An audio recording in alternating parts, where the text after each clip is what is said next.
एक समय में गुजरात की गलियों में प्लास्टिक के पाइप बेचने वाला एक लड़का आज जब भारत की संसद में बोलता है तो अच्छों की बोलती बंद हो जाती है। एक ऐसी शख्सियत जिसके नाम से ही विरोधी खेमे में हलचल मच जाती है, जिनके बारे में कहा जाता है कि उनकी रणनीतियों ने भाजपा की दिशा और दशा को पलट कर रख दिया, जिसे वर्तमान में भारतीय राजनीति का चाणक्य कहा जाता है। जी हाँ दोस्तों, हम बात कर रहे हैं हमारे मोटा भाई यानी अमित शाह की। केंद्रीय गृह मंत्री Amit Shah, home minister Amit Shah, union home minister Amit Shah, union home minister Amit Shah, home minister Amit Shah जान दे देंगे इसके लिए।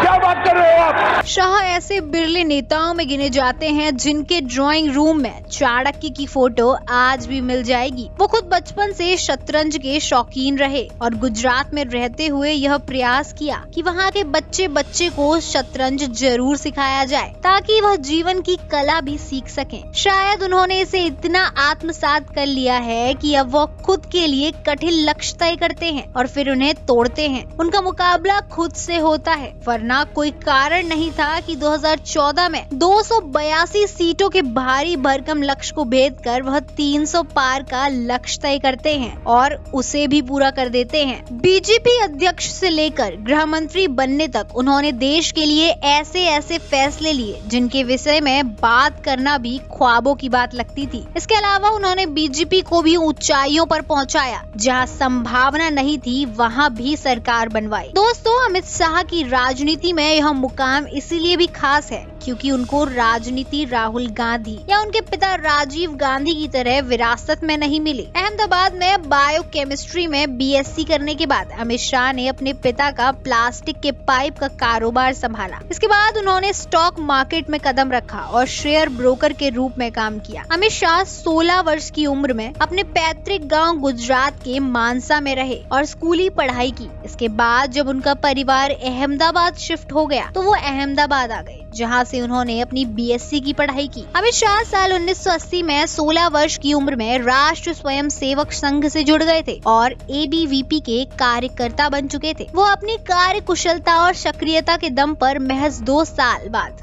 यानी 1982 में एबीवीपी की गुजरात यूनिट के संयुक्त सचिव बन गए थे। वो साल 1987 बीजेपी की युवा इकाई भारतीय जनता युवा मोर्चा यानी बीजेवाईएम में शामिल हुए और सक्रिय राजनीतिक जीवन की शुरुआत की। उन्हें 1997 में बीजेवाईएम का राष्ट्रीय कोषाध्यक्ष नियुक्त किया गया। इससे पहले वो 1989 में बीजेपी अहमदाबाद शहर के सचिव बने। उन्होंने राम जन्मभूमि आंदोलन में भी सफलता पूर्वक प्रचार प्रसार की जिम्मेदारी निभाई। साल 1991 में भाजपा के दिग्गज नेता लाल कृष्ण आडवाणी ने गुजरात के गांधीनगर से चुनाव लड़ने का फैसला किया। तब अमित शाह ने नरेंद्र मोदी से चुनाव का मैनेजमेंट संभालने की गुजारिश की। यह गुजारिश करते हुए कि अगर आडवाणी जी चुनाव प्रचार के लिए नहीं भी आते हैं तो भी जीत उनकी ही होगी। शाह की इस बात से नरेंद्र मोदी बहुत प्रभावित हुए और उन्हें चुनाव की पूरी जिम्मेदारी सौंप दी। जब चुनावी नतीजे आए तो आडवाणी जी भारी वोटों से जीते। मतलब अमित शाह चुनाव लड़ाने और जिताने की पहली ही परीक्षा में अव्वल हुए। तब से वो मोदी के सबसे भरोसेमंद सेनापति बन गए। अमित शाह ने पहली बार से लेकर 2009 तक लगातार कई चुनावों में आडवाणी जी के साथ चुनाव संयोजक की जिम्मेदारी निभाई और सफलता भी दिलाई। शाह साल 1995 में गुजरात प्रदेश वित्त निगम के अध्यक्ष नियुक्त हुए। उनके कार्यकाल के दौरान न सिर्फ निगम को घाटे से बाहर निकाला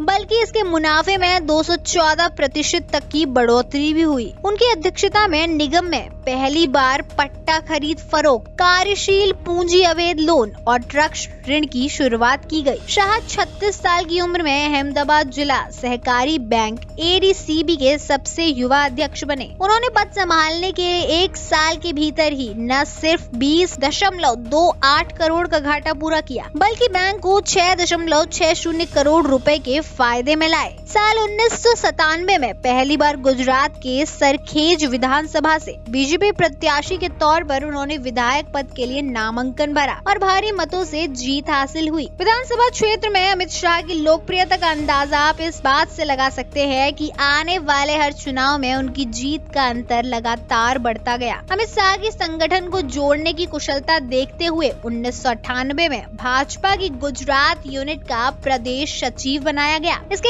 एक साल बाद 1998 में शाह को संगठन द्वारा बीजेपी की गुजरात यूनिट के प्रदेश उपाध्यक्ष पद की जिम्मेदारी दी गई। इसके बाद उन्हें साल 2001 में बीजेपी की नेशनल कोऑपरेटिव सेल का संयोजक नियुक्त किया गया और उनके कार्यकाल के दौरान किए गए काम को इतना सराहा गया कि कुछ लोगों ने अमित शाह को सहकारिता आंदोलन के पितामह तक की उपाधि दे दी। शाह ने साल 2002 में पहली बार मंत्री पद की शपथ ली। इसके बाद उन्होंने गुजरात सरकार के मंत्री के रूप में गृह, यातायात, निषेध, संसदीय कार्यविधि और आबकारी जैसे महत्वपूर्ण विभागों की जिम्मेदारी संभाली। साल 2006 में अमित शाह गुजरात चेस संघ के अध्यक्ष बने और उनके कार्यकाल के दौरान गुजरात में पहली बार शतरंज की राष्ट्र प्रतियोगिता नेशनल बी आयोजित हुई। उन्हें 2009 में Ahmedabad central board of cricket association का अध्यक्ष और गुजरात स्टेट क्रिकेट एसोसिएशन का उपाध्यक्ष भी नियुक्त किया गया। दोस्तों, शाह के जीवन में कई उतार चढ़ाव भी आए। साल 2010 का समय था जब उनको फर्जी इनकाउंटर के मामले में जेल भेज दिया गया। मामला ये था कि 2005 में सोहरबुद्दीन और उनकी पत्नी कोसर बी की एक फर्जी मुठभेड़ में हत्या कर दी गई थी। इसी मामले में अमित शाह को साल 2010 की 25 जुलाई को गिरफ्तार किया गया था। सीबीआई कोर्ट ने अमित शाह की जमानत याचिका कई बार रद्द की थी। इसके बाद ही अमित शाह ने हाई कोर्ट की शरण ली। हाई कोर्ट में दाखिल अपनी जमानत याचिका में अमित शाह ने सीबीआई पर पक्षपात करने का आरोप लगाया। इसी साल अक्टूबर में गुजरात हाई कोर्ट ने अमित शाह को जमानत दे दी और रात में उन्हें जेल से छोड़ दिया गया था। बता दें कि सीबीआई ने अपनी चार्जशीट में अमित शाह पर हत्या, अपहरण, फिरौती और साजिश रचने का मामला दर्ज किया था। इसके अलावा सीबीआई ने अमित शाह और 15 अन्य लोगों को इस मामले में अभियुक्त बनाया था। दोस्तों, 2014 में भाजपा की प्रचंड जीत के बाद उन्हें जुलाई 2014 में बीजेपी का राष्ट्रीय अध्यक्ष बना दिया गया। वो पार्टी के सबसे युवा अध्यक्ष बने। उनको 24 जनवरी 2016 को बीजेपी के राष्ट्रीय अध्यक्ष के रूप में दोबारा चुना गया। दूसरी बार जब मोदी सरकार लोकसभा चुनाव जीतकर केंद्र की सत्ता में आई तो अमित शाह को केंद्रीय गृह मंत्री बनाया गया। इस दौरान देश के लिए बड़े बड़े फैसले लिए गए, जिसमें जम्मू कश्मीर के अनुच्छेद 370 हटाने जैसे कई ऐतिहासिक फैसले शामिल हैं। यही नहीं, उन्होंने अपनी कुशलता से विपरीत परिस्थितियों में भी कई राज्यों में भाजपा की सरकार बनवाई। इसीलिए उन्हें राजनीति का चाणक्य कहा जाने लगा। इन दिनों सदन में अमित शाह एक बार फिर छाए हुए हैं और अपने विरोधियों को दो टुक जवाब दे रहे हैं। उनका दावा है कि 2024 में एक बार फिर देश में भाजपा की सरकार बनने जा रही है। तो दोस्तों, ये था अमित शाह के गेम चेंजर और राजनीति का चाणक्य बनने का सफर। आपको ये कहानी कैसी लगी कमेंट करें। साथ ही हमारे चैनल को सपोर्ट करने के लिए इसे सब्सक्राइब करना ना भूलें।